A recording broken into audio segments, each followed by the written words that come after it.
It's Sunday morning, and every decent man and woman is listening to Test Miles with Nick Miles on FM News 101 KXL. Buckle in.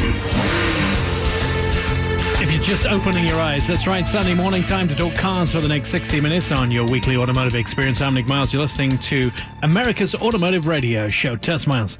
Locally created, nationally celebrated.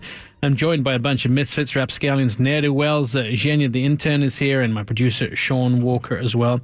Going to talk about a few cars we've been driving. Also should let you know what's going to be on the show today. So we'll review some of the cars I've been in this week.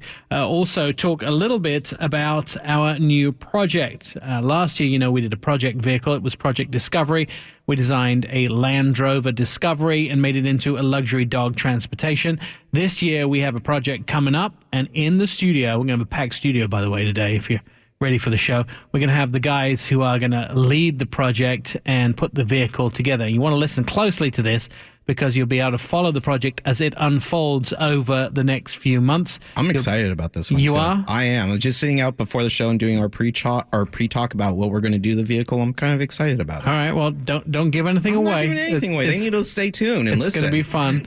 Then we're also going to get on to big news. Lots of recalls this week, recalls from Ford, also the ongoing recall or the possible recall from VW. I don't think it's officially a recall yet, but their cheating scandal with their TDI vehicles. We're going to update you on how Audi fits into that and also talk a little bit about where the scandal is right now. So that's what's on the show. Let's talk about the vehicles that I have been driving.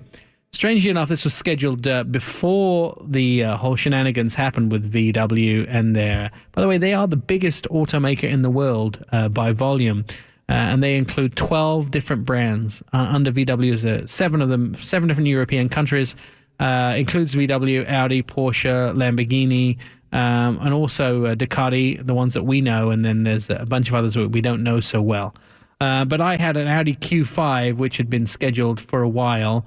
So I was really not sure how to cover this. It isn't a diesel version. I'm sure the diesel versions are no longer in the press fleet. But it's actually, I have to tell you, I've been testing these Audis since 2003. I have road tested every Audi that's just on the road today. And apart from the diesels, which, it's just a horrible situation, the Audis, they're just really, really good cars. But since the government announced that they had been cheating on their emissions, Audi was favorable with 69% of Americans, and that's now down to 29% of Americans. How many Audi sales were actually TDI though? Because 14,300 approximately. But what's that percentage-wise for them? That's a good question. Because smaller than VW. VW, especially here in Portland, VW sell about 40% diesel cars. Well, with Volkswagen, that's pretty much the reason you bought a Volkswagen was because of the TDI engine. Well, and not at 40%. There's still, 6 out of 10 people are buying those vehicles, the gas versions.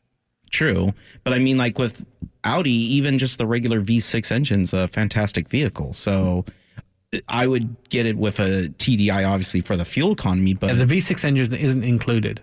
The 3-liter V6 TDI is not included in the shenanigans. The A3 Audis are the only Audis included, and then of course all the VWs 4-cylinder TDIs. So there's a lot of not necessarily, and the V10s, they're still for sale. You can still go buy an Audi, the V10 diesel. Well, you really didn't get fuel economy out of a V10. You were getting it for the performance. I don't know if you can get fuel economy out of any V8 either.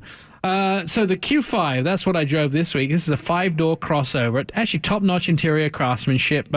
There is really, I think the TDI was impressive to drive. Obviously, the emissions were not impressive. Now we know. The 3-liter TDI, of course, not included in that. Quick acceleration, refined driving characteristics, sporty, great handling. One of the company's biggest problems is the number of USB ports they always put in their vehicles, and this was a big downside for VW. The ride is not as firm as some of their other vehicles. The navigation control layout, the MMI, if that's what it is on the dash instead of being down by the shifter. And the connectivity, it lacks some of the current tech, which is kind of sad. 2-liter 4-cylinder comes with a turbo supercharged, the 3-liter V6, and then the 3-liter diesel, the V6, the 2-liter 4-cylinder hybrid as well. Kind of like the idea of a hybrid now. Not as big a fan as diesel as I was a couple of weeks ago. Its horsepower, the 2-cylinder turbo gets 220, and it ranges from there sort of 272 for the V6, 240 for the V6 diesel, and then the hybrid gets 245. 8-speed automatic transmission, all-wheel drive. So this sort of goes up against other cars in the class. Lexus, their NX, BMW's X3, the GLC, probably the GLK, I would say, actually. Well, the Mercedes. GLC is the GLK. GLC is the next generation of the GLK. But not actually for sale yet, right? No, but a lot of people are putting the GLC against the ranks because a few people have reviewed it. In the future. Lincoln MKX, the Land Rover Discovery Sport, and the Porsche Macan.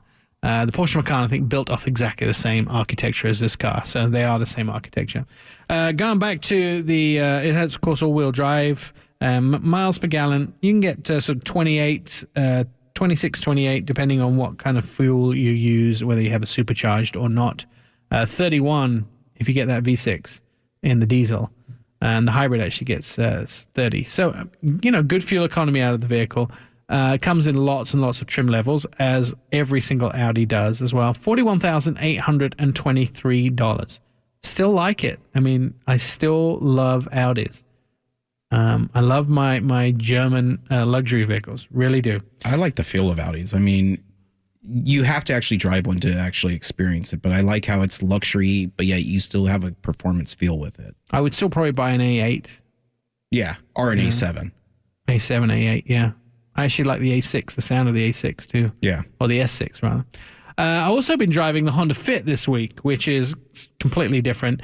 It's not sexy. That's one thing you can say about the Fit. It's definitely not sexy, but surprising. 5-door compact hatch, unveiled really as a small car that has versatility thanks to sort of a unique rear seat design. For those people that know me personally, I have a puppy called Sam. He's a chocolate Labrador puppy. Fastly becoming my best friend in the world. He's now trying to get in the shower with me every morning. And when I take him out for a muddy walk, I can put the magic seats in the back of this Honda Fit up straight. So, they sort of fold away, as it were. Kind of like a suicide door truck seat. You mean coach door? We don't use that word. The coach door trucks.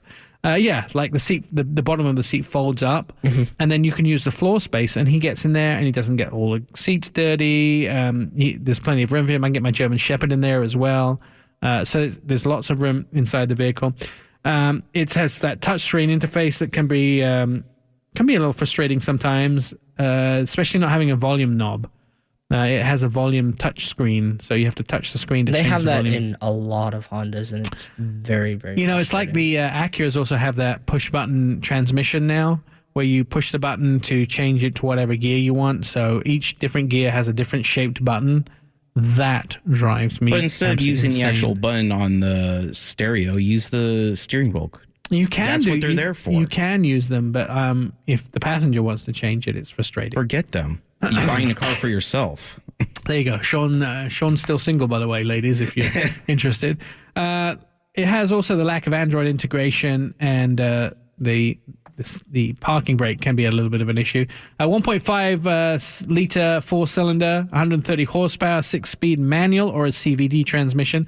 I found like 130 maybe a little underpowered. I'd like to see this with maybe 150 horsepower. That car would rock it with 150. It would be awesome. It would be. They should make like a little R version of it. Get up against the Fiesta, the Nissan Versa Note, the Yaris, the Chevy Spark, the Hyundai Accent, Kia Rio, and Mitsubishi Mirage.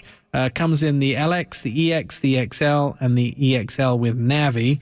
And $16,610. Pretty good price for the vehicle. You've driven the Honda Fit, Sean. What do you think?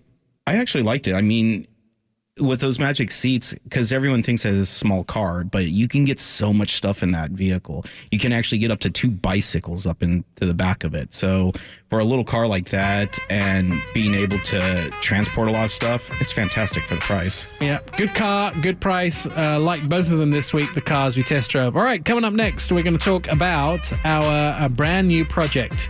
It's going to be based on a Chevy Suburban, and it's going to be a monster of a project. We're going to have the guys in who are going to be heading up the project, and it's going to be freeform. We're actually going to decide what our project vehicle is live on the air. You're listening to FM News 101 KXL. This is Test Miles, and I'm Nick Miles.